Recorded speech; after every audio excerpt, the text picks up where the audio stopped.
Hello good morning student. आज हम पढ़ेंगे we are discuss about Mughal empire के बारे में डिस्कस करेंगे।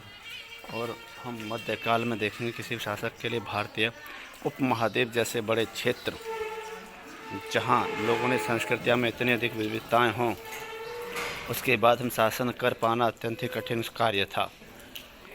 अपने पूर्ववर्तियों के विपरीत मुग़लों ने एक साम्राज्य की स्थापना की जो कार्य पूरा किया गया, जो अब तक केवल छोटी अवधियों के लिए संभव जान पड़ता था। जान पड़ता था। हम इसमें देखें 16वीं सेंचुरी के उत्तरार्ध में इन्हें दिल्ली और आगरा में अपने राज्यों का विस्तार शुरू किया और 17वीं सेंचुरी में हम देखेंगे अधिकतर प्राप्त कर लिया गया। उन्होंने प्रशासन के ढांचे तथा शासन संबंधी जो विचार लागू किए, उनके राज्य पतन के बाद भी वह शासन विचार लागू किए गए, उनके राज्य पतन के बाद टिके रहे। यह एक ऐसी राजनीतिक धरोहर थी जिसके प्रभाव से उपमहाद्वीप में उनके पश्चात आने वाले शासक अपने को ही अछूता नहीं रख सके। आज भारतीय प्रधानमंत्री स्वतंत्रता दिवस पर मुगल शासकों का निवास स्थान दिल्ली के लाल किले पर दिवस से संबोधित करते हैं। मुगल कौन थे, इस बारे में डिस्कस करेंगे कि मुगल कौन थे। मुगल दो महान शासक वंशज थे। माता की ओर से मंगोल शासक थे और चंगेज खान जो चीन के मध्य से कुछ भागों पर राज करता था के उत्तराधिकारी थे। पिता की मृत्यु से वे ईरान, इराक और वर्तमान तुर्की के शासक तैमूर के वंशज थे। परंतु मुगल अपने को मुगल या मंगोल कहलाना पसंद नहीं करते थे। इसलिए था क्योंकि चंगेज खान ने जुड़ी स्मृतियाँ सैकड़ों व्यक्तियों को निशान से संबंधित थी। ये स्मृतियाँ मुगलों के प्रतियोगियों उज्बेकों से संबंधित थी। दूसरी तरफ मुगल तैमूर वंशज पर उन्हें गर्व का अनुभव करते थे।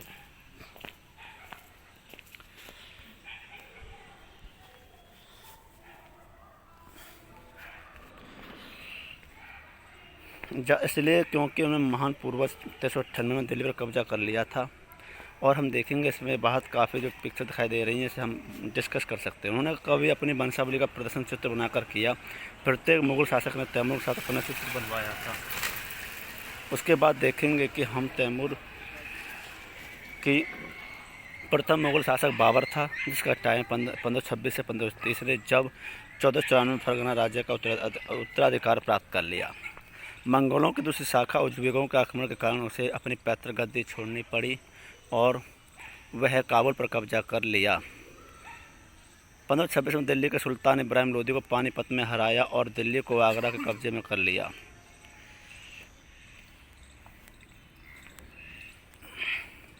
इसमें हम कुछ युद्ध दे रखे हैं। बाबर के कुछ युद्ध से हैं। 1526-1530 तक उसका काल है। 1526 में पानीपत के मैदान में इब्राहिम लोदी ने अफगानों के समर्थकों को हराया। 1527 में खानवा में राणा सांगा राजपूत राजाओं और समर्थकों को हराया और 28 में चंदेरी में उन्होंने राजपूतों को हराया। उसके बाद हम देखेंगे कि हुमायूं का जो समय आता है उसे 1530 से 1540 तक, 1555 से 1556 तक 2 बार उसने शासन किया है। हुमायूं ने अपने पिता की वसीयत के अनुसार जायदाद को बंटवारा किया। प्रत्येक भाई को एक प्रांत मिला। उसके भाई मिर्जा कामरान की महत्वाकांक्षा के कारण हुमायूं अपने अफगान प्रतिद्वंदियों को हराने फीका पड़ गया। शेर अफगान ने हुमायूं 2 बार हराया, 39 में और 40 में, कन्नौज में और चौसा में और कन्नौज में। इन पराजयों से ईरान की ओर उसे भागने को बाध्य किया। ईरान में हुमायूं ने सफ़ाविद शाह की मदद ली। उसने 1555 में दिल्ली पर पुनः कब्जा कर लिया, परंतु उसे अगले वर्ष इमारत ने जो घटा उसकी मृत्यु हो गई। हम पढ़ेंगे थोड़ा अकबर के बारे में पढ़ेंगे। 13 वर्ष की आयु में ही अकबर सम्राट बना। उस शासनकाल में 3 अवधियों में विभाजित कर दिया गया। 1556-1570 के मध्य अकबर अपने सेनापति बैरम खान और घरेलू कर्मचारियों से स्वतंत्र हो गया। उसने सूरी और अन्य अफगानों निकटवर्ती राज्यों मालवा और गोंडवाना तथा उसने सौतेले भाई मिर्जा हाकिम और उज्बेकों को विद्रोह को दबाने के लिए सैन्य अभियान चलाए। 1568 में सिसोदियों की राजधानी चित्तौड़ और 1569 में रणथंभौर पर कब्जा कर लिया। 1570 में 1585 में उसने गुजरात के विरुद्ध सैनिक अभियान हुए। इन अभियानों 50 से पूर्व में बिहार, बंगाल, उड़ीसा में अभियान चलाए। उसके बाद देखेंगे कि हम उसने 1579 में और 80 में मिर्जा हाकिम पक्ष में हुए विद्रोह को और जटिल कर दिया। 1585 में 1605 तक मध्य अकबर के साम्राज्य विस्तार हुआ। उसने जटिल कर लिया और 1585-1605 के मध्य अकबर के साथ साम्राज्य विस्तार हुआ।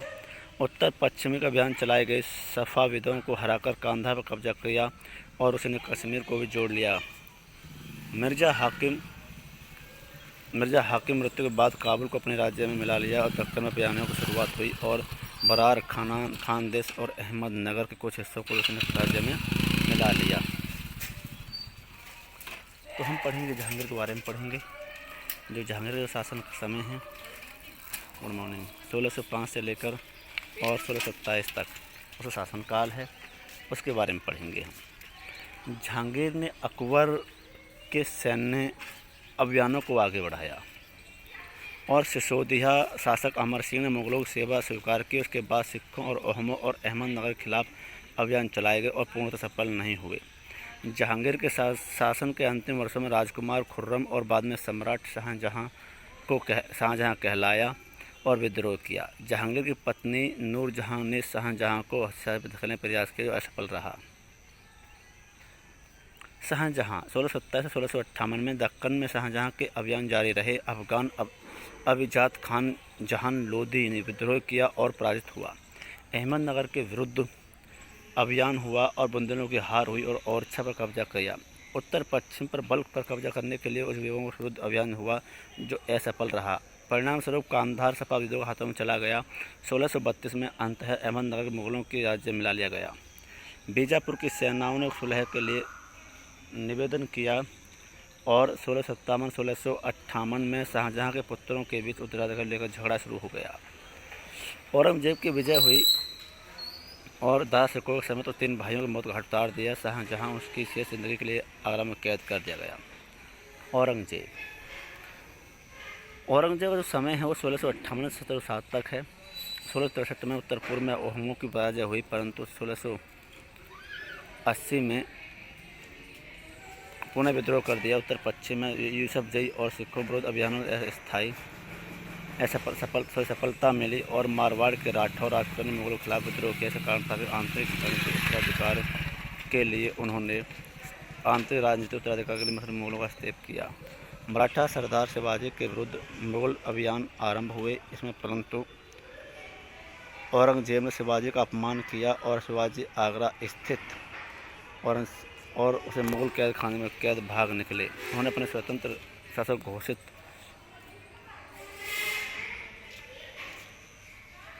अकबर के विद्रोह के पश्चात औरंगजेब ने शासकों के विरुद्ध सेनाएं भेजी। 1685 में बीजापुर और 1687 में गोलकुंडा को मुगलों के अपने राज्य में मिला लिया। 1698 में औरंगजेब ने दक्कन मराठों और छापामार पद्धति को अपनाया उपयोग कर रहे थे। इसके विरुद्ध अभियान का प्रबंध स्वयं किया। औरंगजेब को उत्तर में सिखों, जाटों और उत्तर पूर्व में अहोमों के दक्कन मराठों विद्रोह का सामना करना पड़ा।